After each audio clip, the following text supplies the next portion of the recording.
What's up, everyone? Welcome to this episode of Becoming the 1% podcast. My guest today is Adelina Mae. She is the creator of Girls Just Wanna Have Guns. She teaches a female firearms safety course. This is a very fun episode. Enjoy.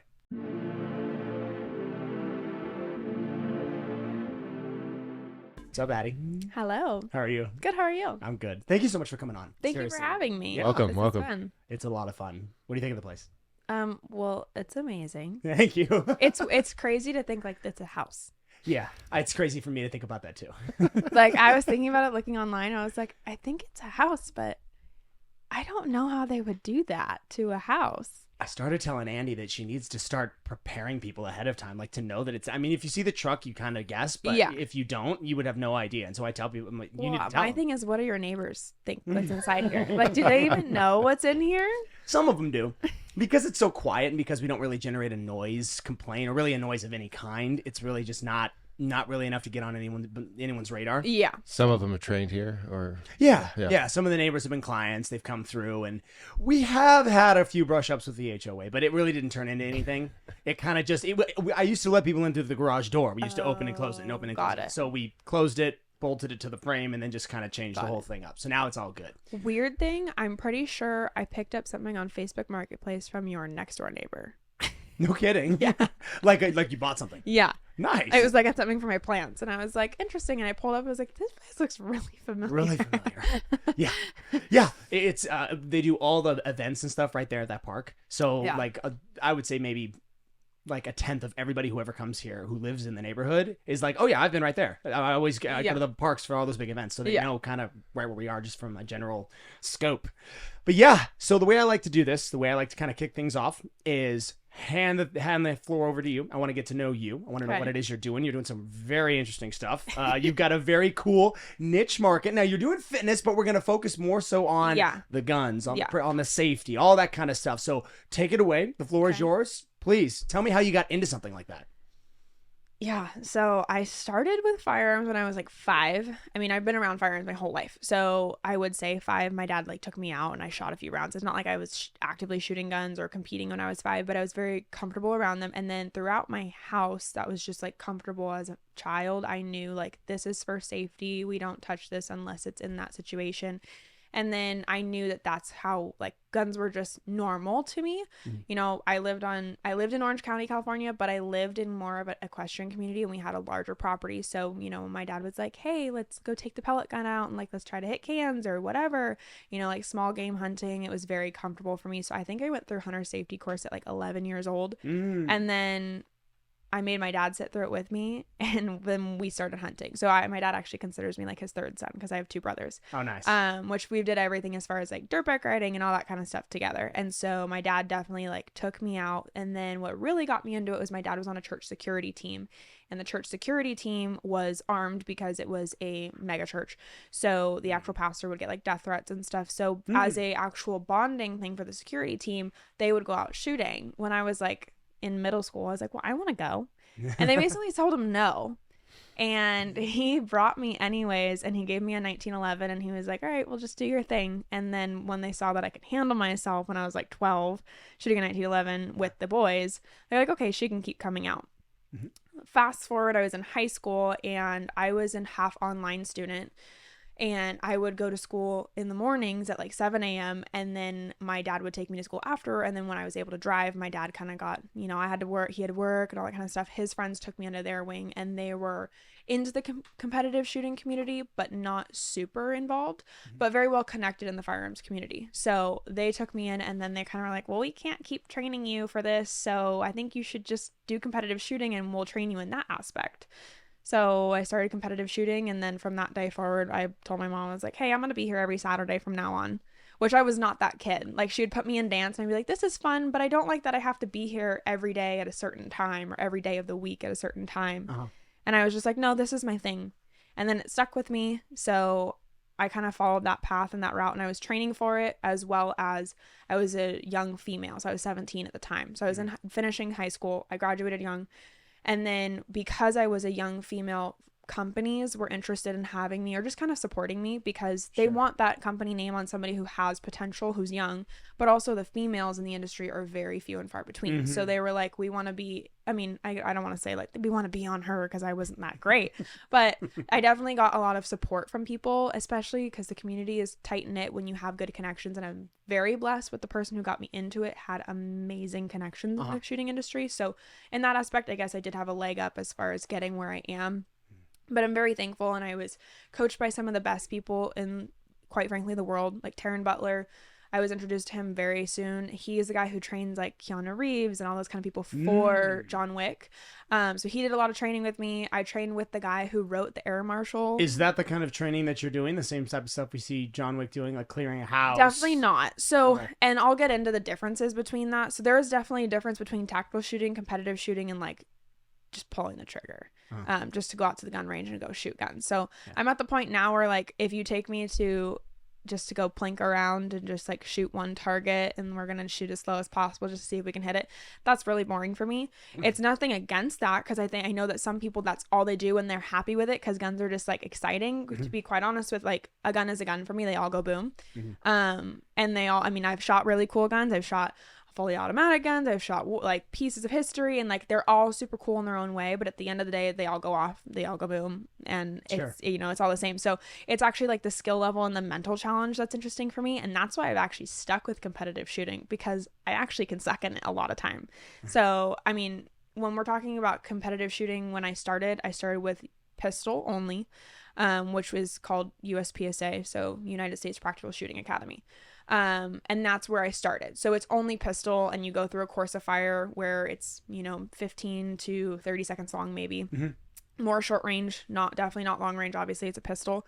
And then from there, once I did get sponsored by Titan Ballistics, they were a rifle manufacturer. So they pulled me in and we started, and they were like, I think you should do 3-gun. And I was like, I don't know about that.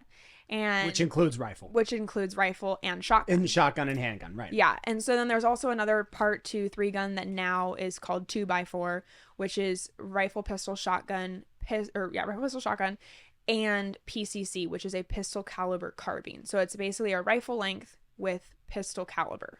So it looks like a rifle, can look like an AR-15 if you want it to, just depending on the manufacturer, but it's a pistol caliber, so there's very little to no recoil, and it's really fast. So that is an option to kind of switch out for pistol in certain things, and there's a lot of different rule sets. So I won't get into that unless you guys are really interested in it. But I was able to shoot that kind of stuff as well. So basically went from like pistol for like a year and a half, was sponsored by them, and then actually got pushed to go into multi-gun or 3-gun, and then started traveling around the country doing that. 3-gun? Yes, because 3-gun is, I mean, I was from California, so California is kind of hard to do all that kind of stuff. So all the 3-gun matches were in Texas, we're in Utah, we're in Wyoming, Arizona. we're in Arizona. Yeah, right, yeah. Yeah, so we were basically, in the first 3 months of me doing that, I was in a new state every month.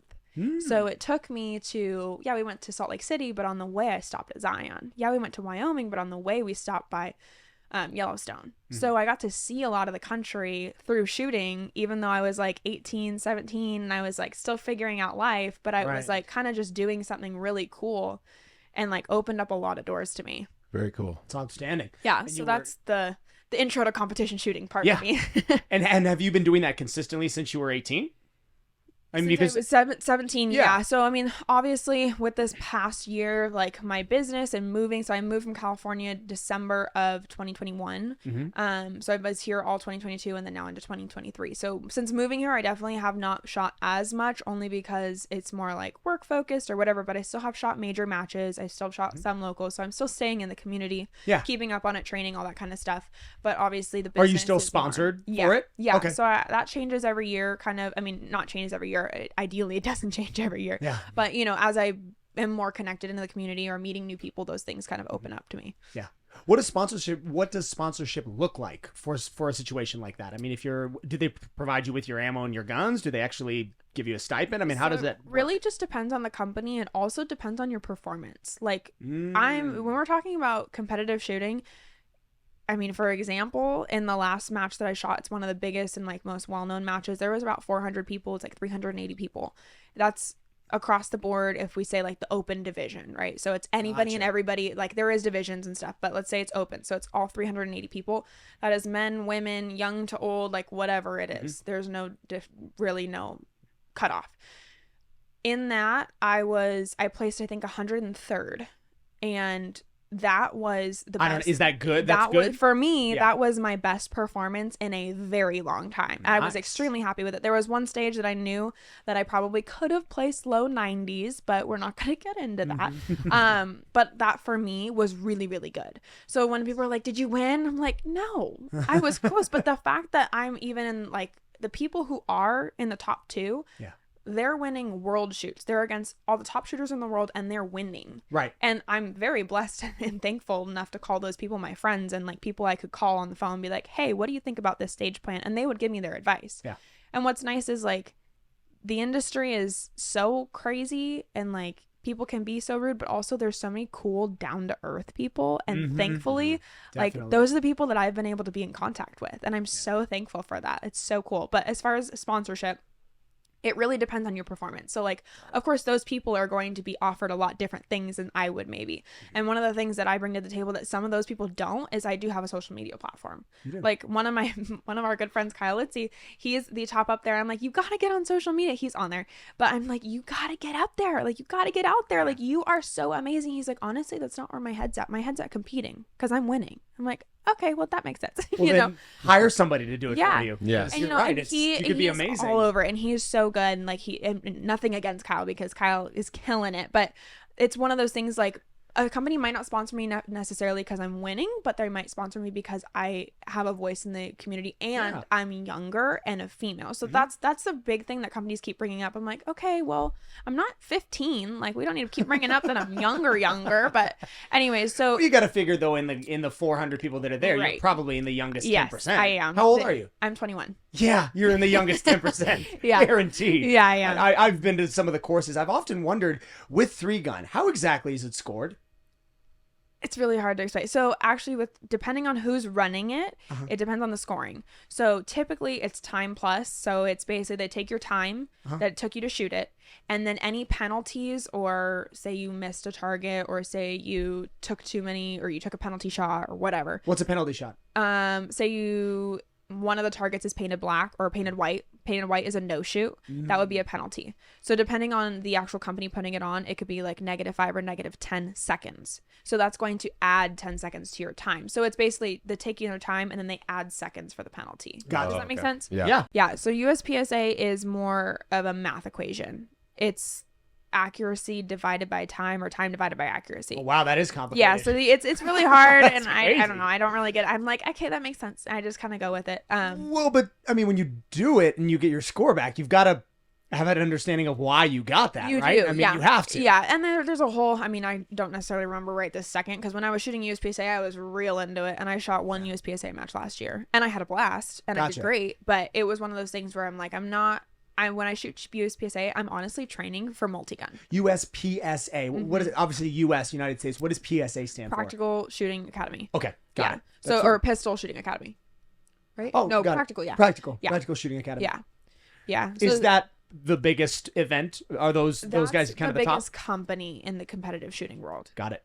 I feel like I still didn't answer your question on sponsorships, but I mean, I get it. It's sponsorships can be, I mean, if it's an ammo company, they might sponsor your ammo or they might give you a specific stipend of ammo, or if it's a holster company, they might give you your holsters or they might pay for match fees or they might pay for your entry fee. Match fees is like your entry fee to get into the competition. So things like that, or some of them like a bigger name or a title sponsor might pay for your travel and all your costs, or they might actually, like JJ Racaza, who is, I mean, everybody knows the name in the community. That would be a name where he JJ Racaza. Can you pull up his page, bud? Yep.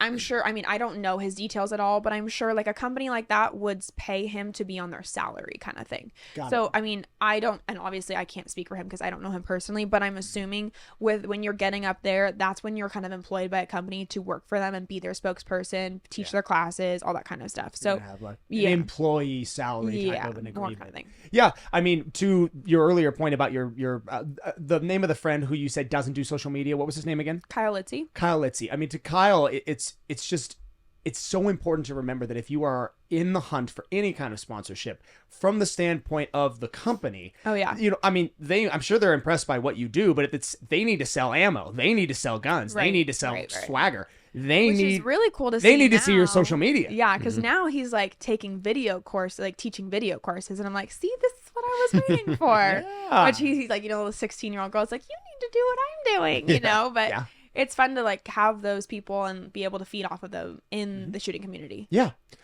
And I really like your social media. I was wondering if you could talk to us a little bit about how you've taken your social media, how you've taken this very important skill that you've developed over time, and you've turned it into a business. I'd love to hear about the business side of what you're doing. So basically I was shooting for one of the companies, and that company kind of just asked me like, would you want to teach like a class to one of the people out front? Like he's asking for lessons. And I'm sorry, 1 second, Addie. So yeah, basically I just kind of like started teaching like people that we knew in the industry, like friends of the company kind of thing. And then when I left that company, I asked my mom, and I was like, hey, can you unload the firearm on your side of the bed without asking me a question? And she said no. And I was like, that's on your side of the bed. Like that's where we are all told in this house that if something happens to go grab a gun, like we know the procedures. Like obviously don't grab a gun if the UPS guy comes to the door, but we know like if we're going to go grab a gun, we need to know how to use it. And everybody in the house was just so confident with that. And my mom hates when I tell this story. She's like, dang, you really bag on me with this. But I was like, okay, well, let's take you and her friend and let's go run drills. Like I'm gonna make you do it 100 times. And she was able to do that and leave and be like, okay, now I feel confident that I can do that, because my dad had the confidence in her that she could take care of herself. But I was like, you do realize that dad and me are not home all the time, which is funny because I'm like her 17-year-old daughter, like I'm not here to protect you all the time. But it's true. Like and then what happened was I realized all her friends wanted to come, and that's the norm. Like is not being able to be familiar with a gun. The norm is being a wife with a firearm in the home, and your husband's like, go get the gun if you need to use it, but all that's given to them is a gun that's ready to shoot, and then the second something happens, they hand it back to their husband, and their husband takes care of it, and then they give it back, and they're like, okay, it's fixed now. But what that did was teach them absolutely nothing. It didn't teach them how to clear the malfunction. It didn't teach them how to unload it, to reload it. It doesn't teach them if it's unloaded or unloaded, because they're like, they'll just take it and do it for them, which I think happens a lot for a lot of different things with guys. Like, oh, you're doing this wrong, you're tightening your tire wrong, like I'll just do it for you. Like I told somebody last night, my dad never taught me how to change a tire because he would just do it for me. And it might not that my dad didn't want to teach me, he just always did it for me. And of course, if you're female with a man, like you expect as a dad that he's going to do that for her. I was like, but I want to know, like I'm really independent. And then it wasn't until I watched my boyfriend with my dad working on my truck that I was like, oh, that's how you change a tire? And they both looked at me, they're like, wait, you didn't know that? I'm like, yeah, because you never taught me. But whenever I asked questions, you'd just do it for me. So that's the whole thing with the firearms. So from that point, I realized all her friends wanted to do it. So I put a event on in California, and it sold out completely, which is 30 people. I can imagine in California, especially. Yeah. And you'd be surprised, the places that you think are not going to be like receptive to the classes that I teach are super receptive. Like we were doing one in Idaho, and we did one in Idaho last year. My parents moved up there, and Idaho, everybody has guns. I'm like, they don't need me. And then I put it up there, and it sold out, and I had to open up another time slot. So this year, this year we opened another time slot, or we opened another one, and within 24 hours it sold out. Wow. And then I opened, not only did it sell out, but I also made the class sizes bigger because I'm taking an assistant, and that sold out. And then I was like, okay, well, let's add another time slot. So we added another time slot of 20 people, and that sold out. So it's crazy, like the people who are interested, even the people, and always women, and only women. Only women. I only teach only women. Okay. Because we want to take that I'm a dude kind of like mentality out.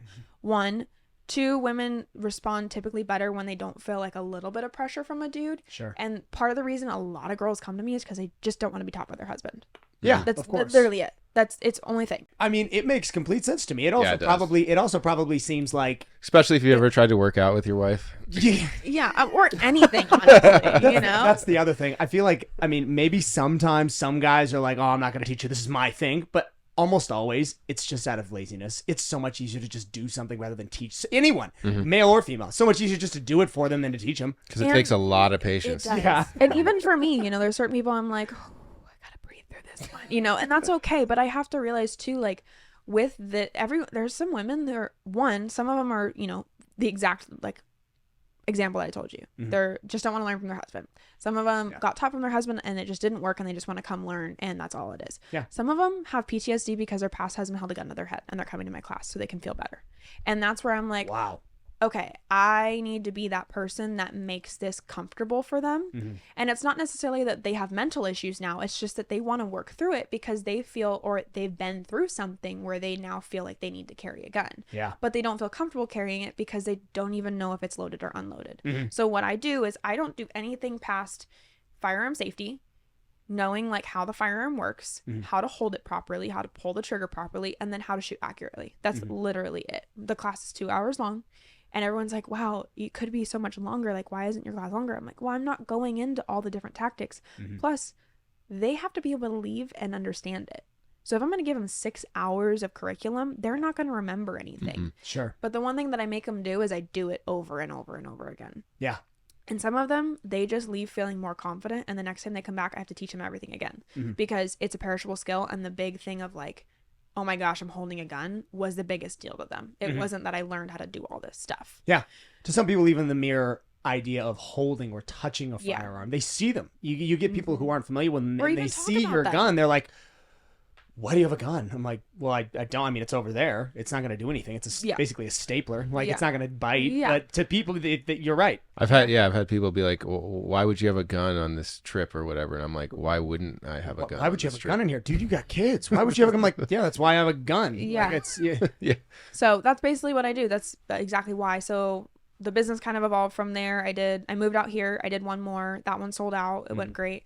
And then it was like, you know, a few months in between each one. I was working, I was moving, I was doing my thing.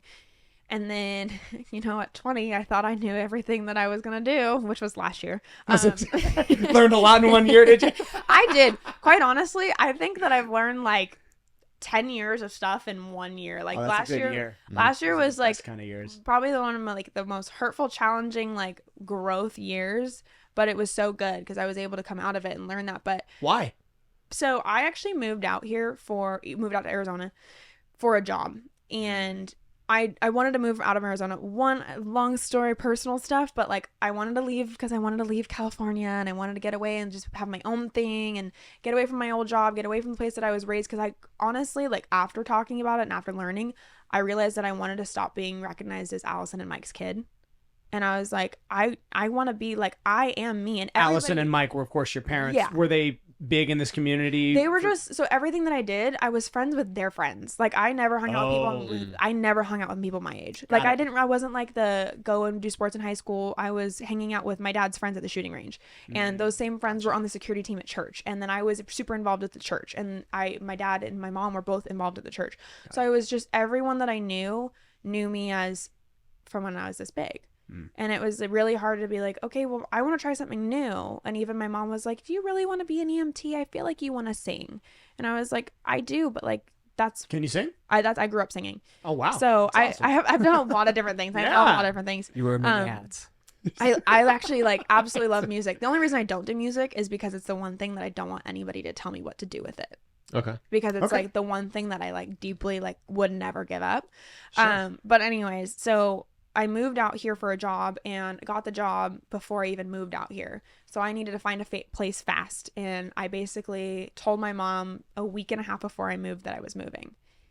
And why Arizona? It was the closest stepping stone to California. That makes sense. It wasn't California. Yeah, that makes sense too. Not yet, at least. Yeah. Oh. Yeah.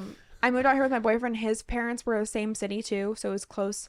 I knew my parents were going to be moving to Idaho. They'd been talking about it for years. So I was like, if you guys are just going to move, like you guys got to make a decision. I got to go do something because I didn't go to college, like a 4-year college.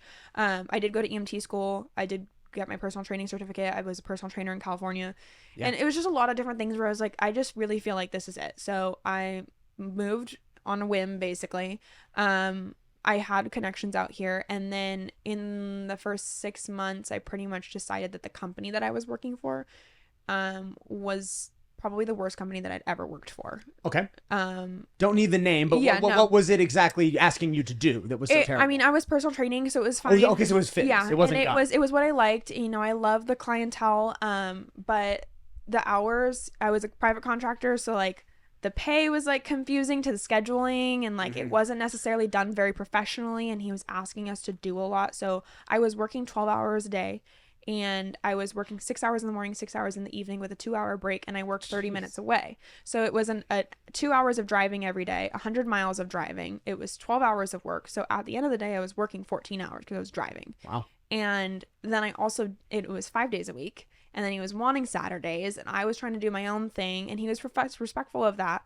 But at the same time, like shooting, like in January, I'm gone for a week, and this month I'm gone for a week. And then I'm traveling on the weekends. So I need to take Monday and Friday off. And like, that stuff was more important to me. And so I started realizing, like, just because I always think about, I'm basically always open to a new opportunity. And I was like, yeah, this ain't working out. Like, the pay is great, but I have no life, and my laundry isn't done, and I'm crying every night because I'm so stressed out because my dishes aren't done, and I don't have food prepared for the next day, and I have to wake up at 4 a.m. and it's already midnight. Okay, and you're still doing stuff with shooting at this time, or you took this on full time when you moved to Arizona? So I was not teaching at all at the time. I would just host an event every few months. Okay. So then I was like, I can do personal training myself. Yeah. So I quit. And I was like, I'm done. I don't want to do this. And I'm not going to work for you. I'm going to work for myself. And he didn't know that, but I never signed a non-compete. He didn't need to know that I was working for myself in personal training. And that's fine. Long story short, legally, like, he just wanted to have an argument that day. And I was like, you know what? I don't want to be in the building. So I'm going to leave, because the building I was operating out, he was there. So I wanted to leave, and I got bored for the day. And I planned 6 events across 6 states in 6 months. So I basically just was like, I want to go to Idaho to see my parents, so let's make the trip pay for itself. And then I basically did that across the country. So following that, in July, from July to December, we went to Idaho, Florida, Texas, Las Vegas, California, and then Arizona. And all safety, female all shooting. Girls Just Want to Have Guns. Yep. All Girls Just Want to Have Guns. And that's the name of it. Yeah. I wanted to make sure we got that. Yeah. It's that Girls is a Just great Want to Have name. Guns. Yeah. Yeah, that's hilarious. There's a poster literally up on top of our ceiling that says that. It's like Wonder Woman. Yeah. It says Girls Just Want to Have Guns. So the thing that I didn't talk to you guys about is the actual company. Yes, the core base of it is a firearm safety shooting class. But the reason we did the format that I'm sure you've seen on Instagram is I wanted it to be enticing, because like we said, some people even talking about it, it's intimidating for them. So I wanted to make it an event, like one of like the ladies' church events. So it's, you know, brunch and a cute photo backdrop, and you wear pink clothes because you want to match a photo backdrop, and you make some friends, and you're well connected. But then there's also education at the heart of it. So we have raffles and giveaways and goodie bags with your name on it in calligraphy, and the balloon backdrop, and we do all that kind of stuff because we want women to be like, this is a party that I want to be invited to. Very cool. Yeah.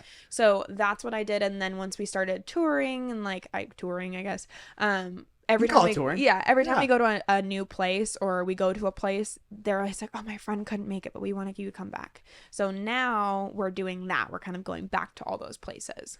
I mean, go ahead, bud. I'm guessing there's a huge opportunity here too for merchandise, apparel, things along the lines of this Girls Just Want to Have Guns. I mean, you can do some really cool stuff with that theme. Yeah. I mean, it's definitely fun. And there is a lot of merch in the community since that I released that is in neon pink writing, but we're not going to talk about that. But yeah, obviously I came out with a neon pink Girls Just Want to Have Guns sign in like the 80s. I do have a shirt with like an 80s themed Girls Just Want to Have Guns, because obviously the Cyndi Lauper song. Have you ever started or even thought about the idea of doing this in some kind of a passive format, perhaps making a module based video program that you could sell?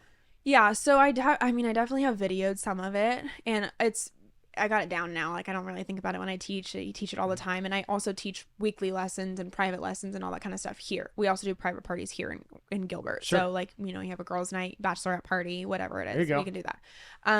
The hard part with the video, and not that I do want to do it, it's actually something that I'm working on. Yeah. The hard part with the video though is like, you can find information other ways, and that's fine. You can find it through me, and I will teach that to you. But it's the actual having somebody there to move your hands when you have them on placed wrong. And so that's where people are like, I really want to learn that. But for those people who are like, hey, I'm in Missouri, what's the closest you get? And I'm like, Florida, Texas. That's it. Sorry. Yeah, like, there's still going to be a market for it. Unless you have 30 people ready to sign up, I'm not going to go to Missouri, because we drive everywhere.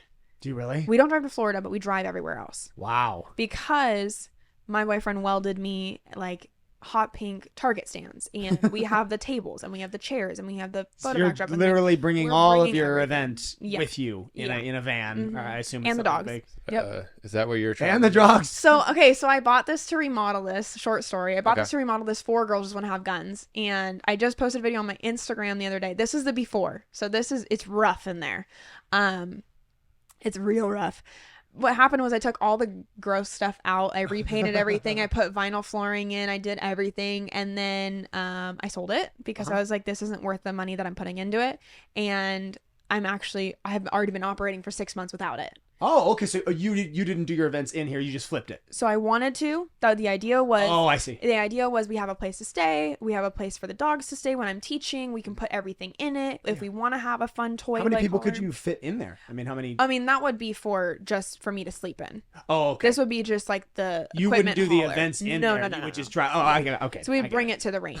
Yeah. I missed it. I was like, man, are you going to do the event in that thing? No. But yeah. So anyways. Where would they shoot the guns, Brandon? Long story short. Out the window. Out the window, yeah. I was following along the story. I was a little lost. Yeah. You mentioned 3 primary reasons that young ladies find the biggest desire to come to this kind of a class, and one of them being PTSD or having dealt with some kind of a traumatic event. Mm-hmm. How often do you see that as being the case? I mean, how many people are just okay coming up to you and explaining that that's their reason why? So obviously it's not super often. It's maybe one every other event, and they're not really like, hey, I just want to indulge my entire life story to you, and this is why I'm here. But some of them are like, I was in an altercation where I felt like if I did have a firearm, I could have better protected myself. Mm-hmm. Or I did have somebody with a violent past. And that is more what I'm talking about there. I have had people reach out to me and say, my son has PTSD and like he's 8 years old because his dad pointed a firearm at him. Could you, because you're a female and you're not a man with a firearm in your hand, because that's going to trigger that same remembering. Sure. Would you be able to do that? So that's what I'm saying, like with the PTSD kind of thing. With the other girls, like a lot of them, unfortunately, women wait until there's something happens to be like, okay, now I need a gun. Mm-hmm. Instead of saying, I should learn this so this doesn't happen. A lot of men probably do too. Yeah. But definitely. And it's I'm sure somewhat muddled with the backdrop of, okay, if anything ever happened, there's usually somebody else around that would take care of this, or at least help me get out of this situation. Yeah. But the truth of the matter is that's not how those things go. They happen very fast. We did the CSCS course in my dad's place a few years back, and that's the one thing he kept emphasizing was that, okay, if something actually does happen to where you need a gun, most likely it's going to happen in the span of about 2.5 seconds. Mm-hmm. So you need to be prepared. You can't have, and that's the other problem with, guns and safes with the chamber empty and the clip somewhere else in another safe. It's like you aren't going to have time to enter your mother-in-law's date and get out the thing, and it's going to happen really, really fast. Yeah.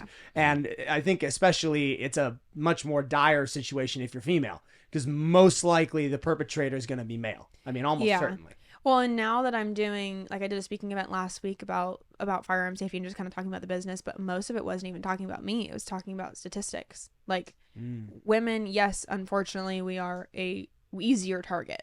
And that's simply because we physically, I mean, we can get into the whole debate about everything else going on in the world, but physically, we can only produce 2/3 of the power and force that a man can produce. Mm-hmm. So when I was talking to people, I was like, did you know that the average, and we're talking average in a metropolitan area who has good response times, the average 911 response time is 5 to 7 minutes.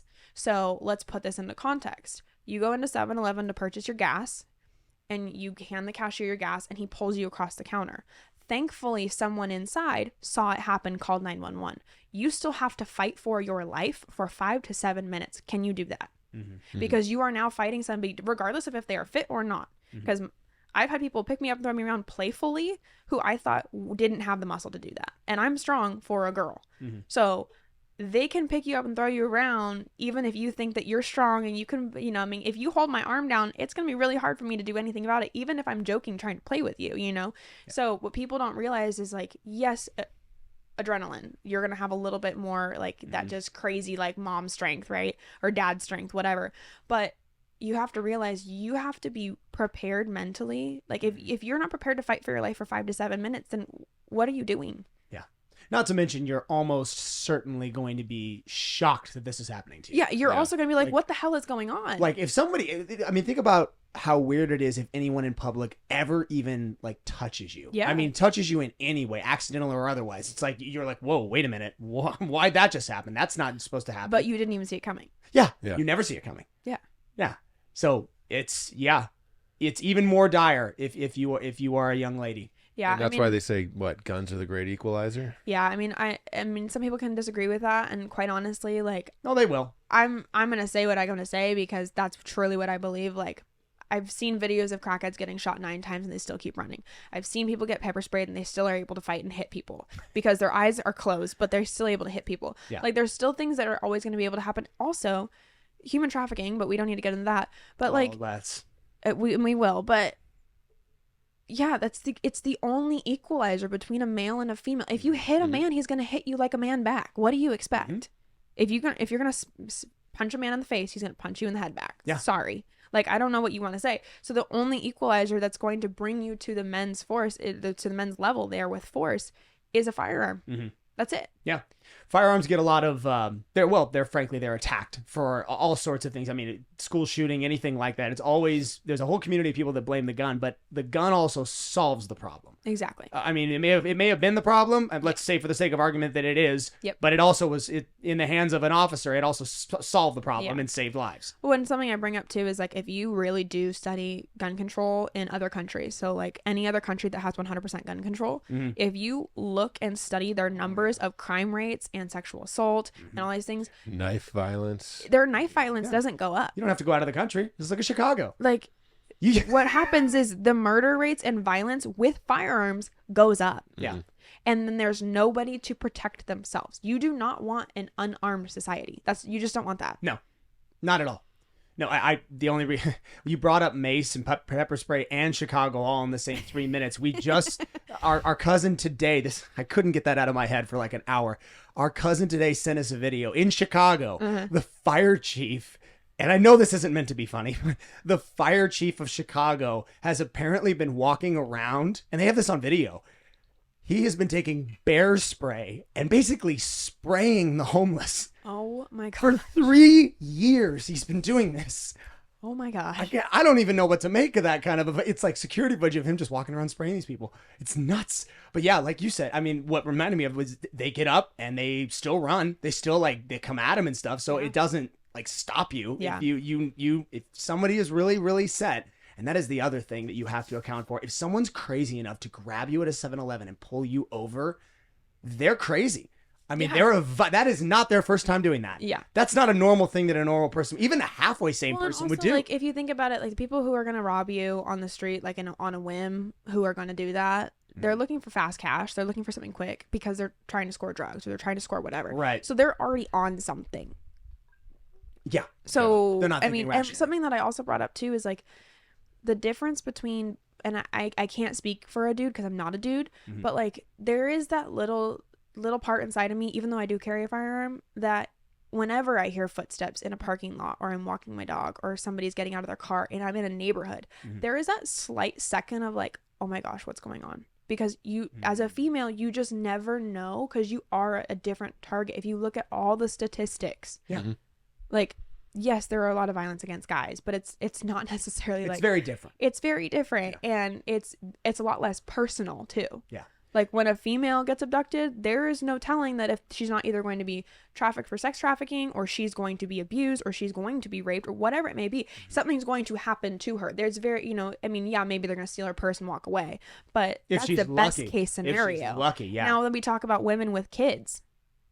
You have kids and you're loading your kids in and out of the car, easily distracted. Oh, yeah. You have your groceries in and out of the car. You have dogs, whatever, your dogs in and out of the car. You sent me that video of those people. It was a big reel of sex traffickers kidnapping kids in grocery stores while the mom taking the kid out of the car. Taking the kid out of the or car. Taking the cart back to return it or something. They like just that. grab the kid and run. So since we're on this topic, I had to do a lot of research, obviously, to be able to talk about these things. So one, I thought this was really wild. I don't know if it's wild to you guys, but I found out that there are 5 million women that have just gone missing in the world. Never found again.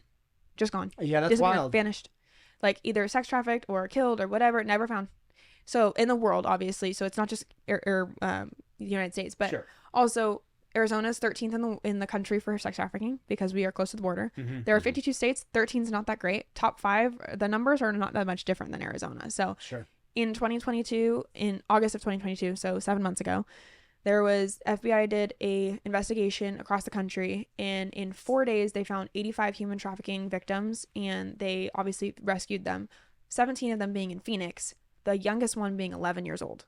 Oh man. So it's things like that I bring up, and I'm saying I'm not here to say this to scare you, but I'm here to tell you that all of these things potentially, not 100% could have, but potentially could have been stopped if you had a firearm to protect yourself.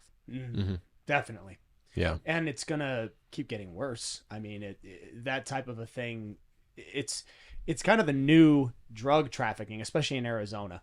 Finding out that humans are a lot almost easier for the cartel to get across the border and smuggle here. They don't have to really, they don't have to make them. They don't have to worry about it. You can fake that it's a family member. You can get, a lot of them are coming willingly and a lot of them aren't. But it is a truly messed up situation. A guy I really like following. You ever follow Sheriff Lamb? Yeah. Yeah. So his stuff is pretty revealing. I mean, he shows those like either like caves or all those places where he showed a video where they had all those bracelets from the people, and the cartel apparently they assign bracelets to people who are paying to come over, in which case they're not slaves, and people who aren't, in which case they are. And they found like a stack of them. It was like this big of all the, and they cut them off when they get to the border because they don't want them going over identified. But when they get them to the border, that's when you'll find out how many were actually, and there were just dozens and dozens of them, of people just being trafficked. That is so crazy. That's And I mean, I would even say like half of these things could be prohibited by, or not prohibited, but like stopped by situational awareness. But everybody's so into their phone or so into their phone call or so into their conversation that they stop looking around. And something that I keep putting and posting on stories is like, get your damn AirPods out of your ears when you are walking in public. If you are walking from the gym to your, I don't know if you guys saw the viral video that went around that the girl that got attacked inside the gym. No. What? Oh, Is it on your page? It's not on my page. You probably could, I mean, you can find it pretty easily. But a girl... Are you talking about the video where she lets him in? Yeah, she basically, he's like trying to get in, so she lets him in the gym. Oh, I saw that. Yes. And then he gets in the gym and he starts attacking her. And she fought for her life. It's all on video. What? She was fought she for like her life. she was like a manager? She like no, like, she was working out. It was like a private gym, but like he was this. trying to get in, like he didn't have a key or something. Oh. So she let him in. Yeah. Yep. And so she fights for her life. And the big thing on this was that the big takeaway was never stop fighting. Like, don't ever give up. But she's working out. She's a gym girl. She's a bodybuilder. She's what I do, So this is not even like a built guy. And he's able to pick her up. Oh my gosh. And for those watching or listening, we're not going to show it. Yeah, no. Even though there's no volume, we can't really show this. No. Well, I mean, It's not our video. You can find it on YouTube though. yeah, find it on You're looking YouTube. for Addie it. surmised it perfectly. She lets a guy in, and he just basically chases her throughout the gym. Now that's terrifying. Yeah. Man. I have a question for you, Yeah. just based on my specific situation. So one of the firearms that I have for personal defense is like a Glock 19. Now, I like it. I think it's a great gun, but my wife is a little bit intimidated by it because it's large and it's hard for her to rack it. Okay. And so I guess my question is, when you consult with women, is there a certain type or size of gun that you basically recommend to them? Because some of the guns, especially handguns, can be intimidating, I think, for women to handle. So I think a lot of women are scared of things because they're big and they're scary and, like, oh, they make loud noises and whatever. And that, quite honestly, it is what it is. What I tell them is they're like, okay, well, I brought the smallest gun that I could find at the store and I'm so excited to shoot it because I haven't shot it before. I'm like, okay, did you know that you just screwed yourself? Like, I don't say it like that to their face, but so basically, if you think about it, like my 11-pound competition firearm that's steel frame that is in 9mm is in 9mm. Your 4-ounce plastic or polymer firearm is in 9mm. So when I shoot it, the weight of it, when it goes off, this gun is going to hold the weight down and it's not going to have the same kick. Got it. Because this is so much lighter, you now have to be in control of that firearm, especially when it's a shorter barrel, because the shorter barrel just means more explosion at the end of it, because there's less time for the actual explosion to like be refined, I guess you could say, in layman's terms. So when you have a smaller firearm, it's going to be harder. Now with the actual like needing to rack it kind of part, there are things that I teach people how to do. Like, so when I teach people, I actually never give them a 22. All the guys at the range are like, give them a 22, it's their first time. I'm like, no, because now they're going to be expecting that when they go to pick up a 9mm, and they're not going to realize that that's not necessarily a personal defense firearm. Right. You could, but I mean, in my personal opinion, I wouldn't choose that. So with the 9mm, like, I would, like, this is very specific, you have to teach her with her right hand to push as well as she pulls on the slide. With that pushing and pulling and doing it as fast as possible, not just trying to like sit there and struggle with it, you're now not battling a spring and you're actually doing an opposing force. So like that's where the personal training side of me comes into this, and the body mechanics. So if you are able to push and pull, typically they can get it pretty quickly. The other thing is you have to make sure that you're not actually grabbing the frame and you want to actually only grab the slide, because a lot of people, when they do grab the slide, they grab the entire frame or they grab it with just their fingertips, and I don't know if you guys know, but there's not much muscle right here. Okay. Especially if you have nails. Yeah. And people always ask me that. They're like, well, my nails are too long. I'm like, I do it competitively. Well, let's not move to that hand because I have a broken nail. But I do it competitively. Like, I have long nails and I do it competitively, and like I model and I shoot and I do it, and like if I can do it, you can do it. You know, I will say, like, if you have a smaller firearm, it's easier to conceal. Yeah. So that's another thing to consider. You know, it's harder for you to conceal a larger one, but it's easier for you to shoot. So then you have to find what works for you to conceal, and that's a lot of stuff that I talk about. Do you always recommend an automatic, or would you ever go with like some kind of a revolver or something like that with just a hammer? I don't recommend revolvers. Part of it is just like personal preference. One, your firearm that you carry is always going to be personal preference. But in my opinion, this is like purely my opinion, and quite honestly, it's just like bias. Like I'm not gonna lie to you guys. Like, it's personally just bias. Like, if you're recommended a revolver by an older dude, it's because he's an older dude. Like, it's like, you know, grandpa recommending you your firearm. Like, at the end of the day, if you're using it for concealed carry, like, you want as many rounds as possible. Your 6-shot or 8-shot, but it'll never jam. It'll never jam. I mean, a wheel gun will jam. You can have malfunctions with it. Some of the things that you can have go wrong with them are like, and you can burn your thumb really easily because the actual wheel of the revolver gets hot. But I mean, everyone's like, it'll never jam, and then I actually watched one jam in my NRA class. So, gotcha. And what sucks when revolvers jam is you have to take them completely apart, because you can't just like, okay, tap, rack, bang, pull this in, unload it, reload it, okay, we're good to go. Yeah. But that's also the other thing that you have to learn with semi-automatics is like, you have to learn how to clear malfunctions really easily, because sometimes it's not you, it's the actual ammunition you got, or there's like a bad round or whatever. So that's one of the things that I go through with the girls as well, is like learning manipulations of the firearms, because there's a difference between confidence with how a firearm works and confidence with how to shoot a firearm. So like knowing if it's loaded or unloaded, or how to rack it, or how to lock it back, or how to take the magazine out and put it back in, or how to know when it's unloaded and loaded, that's one confidence. And the other confidence is actually hitting your target. Sure. Okay. And when the confidence of needing to know how the firearm works is accomplished, they're able to focus on how to shoot way better, because they're not worried about like, oh my gosh, the trigger's gonna go off, I'm gonna pull the trigger and boom, it went off, and oh my gosh. They're not worried about that anymore, because they're only worried about like the actual like skill of shooting. So that's really cool when they do conquer that confidence, because they're like, well, I got this, like, I'm good. Yeah. Yep. So you talked a lot about like actually concealed carry and everything. In your opinion, what is the best firearm to have for just safety in your home? Someone's breaking in and you have to clear the house. So, I mean, my answer will never change. It's honestly just what you're comfortable with.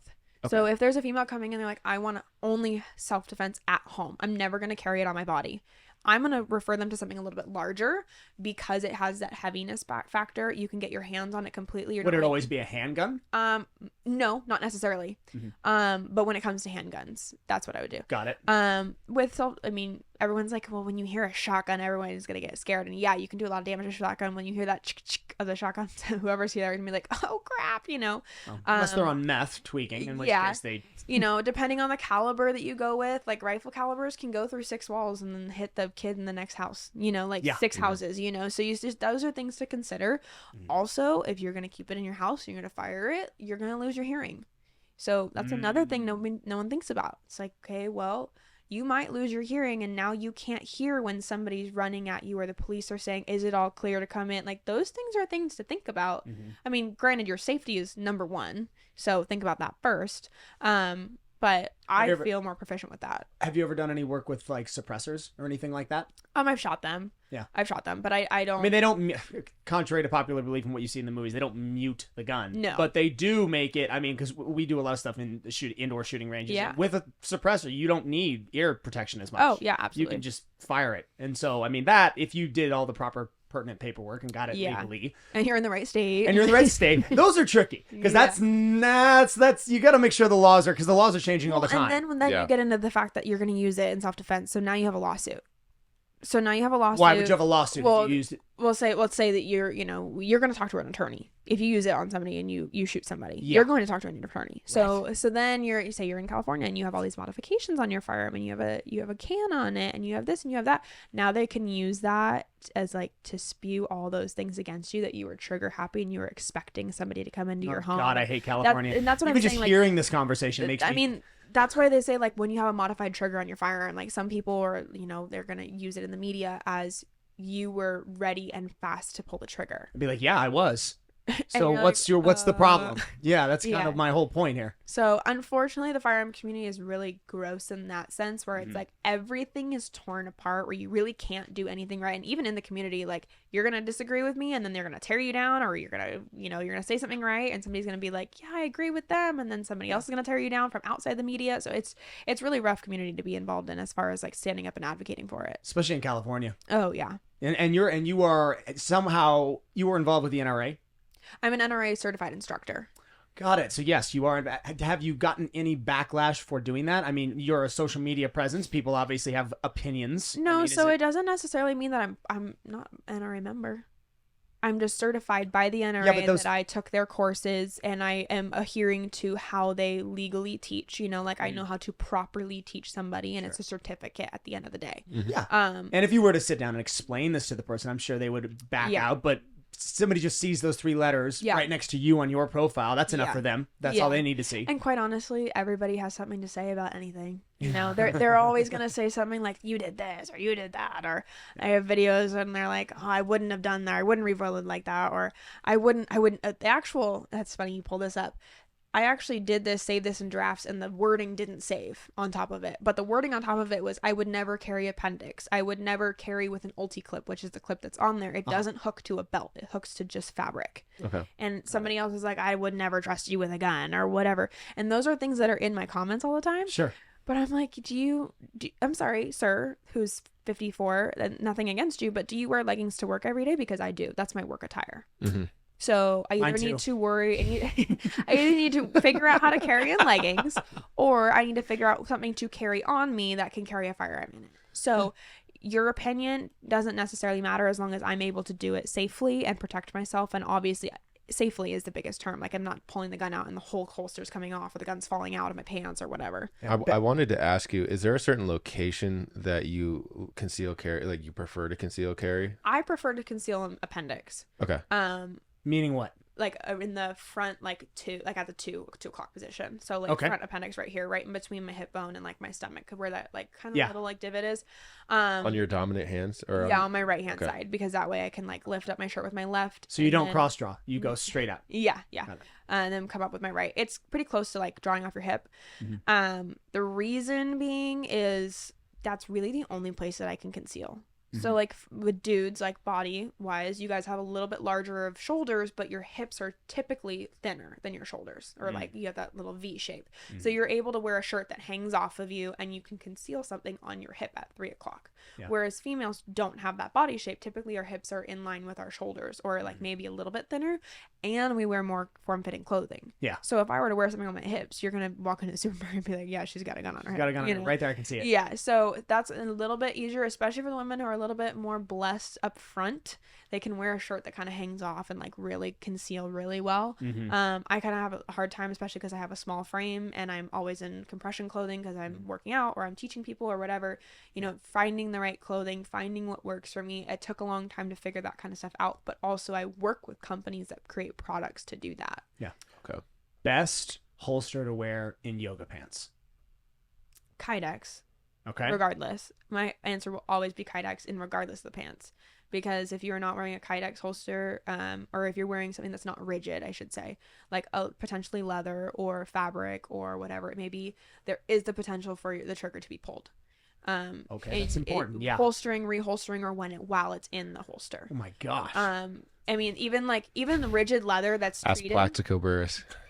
Yeah. That's right. Didn't he shoot himself in the leg? There's a lot of people who do that because they leave their clothing and their clothing gets caught inside their holster, and then when they do reholster, their clothing's in the way and it's in the way. Ooh. So things to think about, when you're practicing and you're going through that kind of stuff.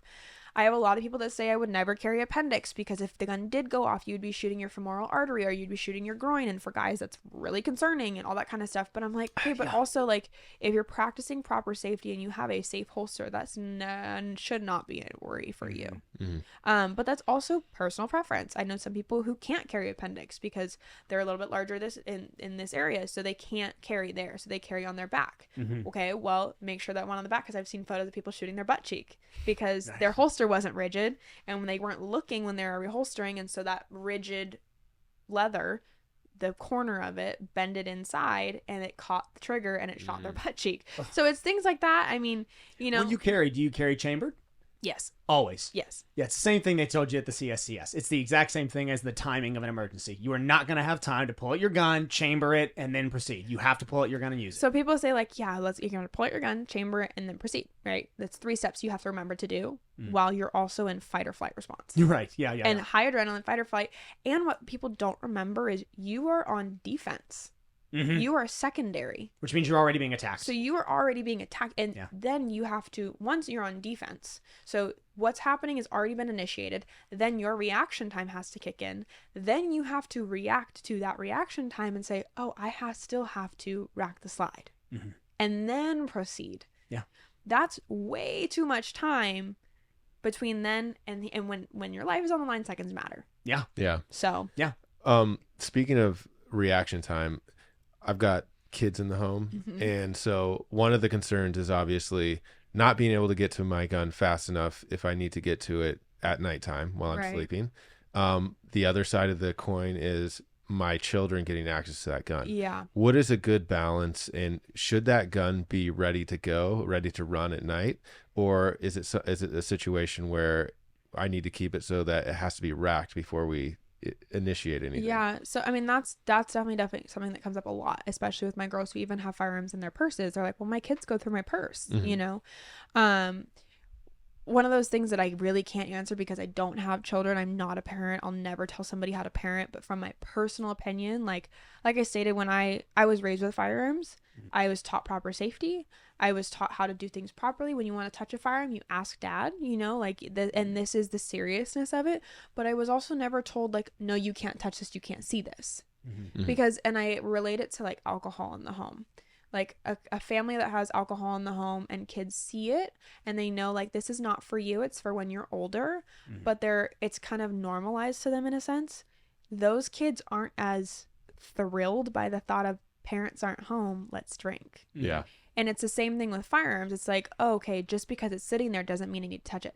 Now, with that being said, every child is different. And you might have a child who has that mentality or just is that child, So it's like I said, I can't tell you how to parent. I grew up with firearms, not necessarily accessible, but I knew that when a firearm's out, it is what it is. Like, it's out. Like, it wasn't a big deal to me. Yeah. And I think it's because it was normalized. And that's where I tell people, like, don't hide it from your kids, because then when they're going through your drawer and they find it, the first thing you're going to do is touch it. They actually did a study with 5 kids who had firearms safety training and 5 kids that didn't. And they put them in one room and they put a firearm in the room. And it was unloaded and safe, obviously. And it was just a test to see what would happen. And the first thing that the 5 kids that had no safety training on was go up and touch it and play with it. And the guys and the kids that didn't were like, hey, maybe we shouldn't do this because that's actually unsafe. And they would explain that to the kids, even though they don't necessarily have an understanding of how detrimental it could be if something happened. Yeah. They have respect for it. Yeah. And that's something I just like you, I grew up in a house with firearms always from the time we were born. And we went through same thing, safety courses, CSCS, all that stuff.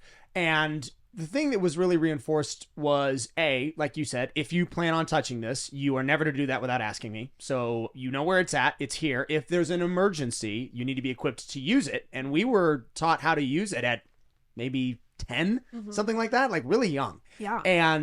But treat every gun like it's loaded at all times. Yeah. Not even just that. I remember as a kid, getting scolded for pointing a pretend gun, like a squirt gun at someone, pretending to shoot. And I remember being scolded by my father to be like, "What are you doing? I told you. Same thing. Every gun is loaded." Yeah.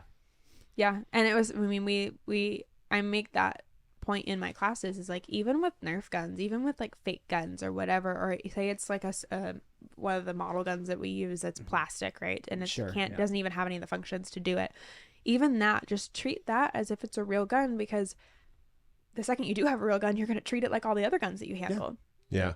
I have a family member, it's funny you bring this up, that, you know, he would basically take a fake gun, like a mock gun, handgun, and he would teach his kids, like, every time you see this, you come get mommy or daddy, and he would just randomly place it around the house. And so whenever they came across it, they'd run and get them. And if they didn't, he would have a very, you know, one-to-one talk with them. So it's really, not a bad idea. Actually, that's a really good idea.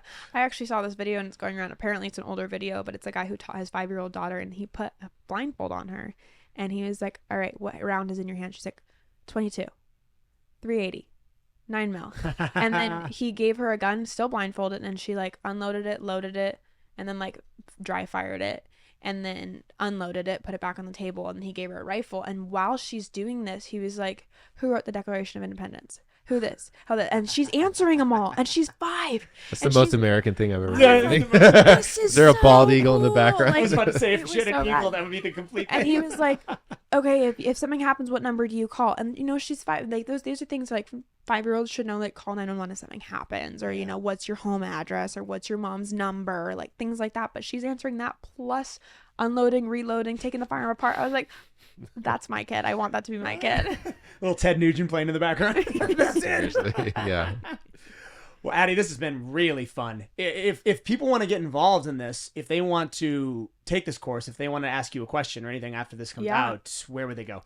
Either to my Instagram at adelina.mae, so it's Adelina Mae. But the course itself is Girls Just Wanna Have Guns, and it's wanna, like the Cyndi Lauper song, so not want to. The Instagram is Girls Just Wanna Have Guns with 2 S's at the end, and the website is girlsjustwannahavegunsevents.com. That would be the best place for you to find it. That is how you can find all of our upcoming events, how to book with us, the email to contact us if you can't find that information, and the phone number online as well. Sweet. Excellent. Yeah.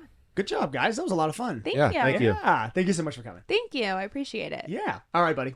We'll cut it there. Thank you guys so much for watching that episode of Becoming the 1% podcast. If you like the content and you want to see more of it, hit the like and subscribe. Activate that notification bell as well. We really appreciate it. If you guys want to see more of it, we actually have the Becoming the 1% Instagram, and the podcast is available on Spotify. For our socials, we have Strict Vision Athletics on Instagram. We have it on YouTube, and we have it on TikTok.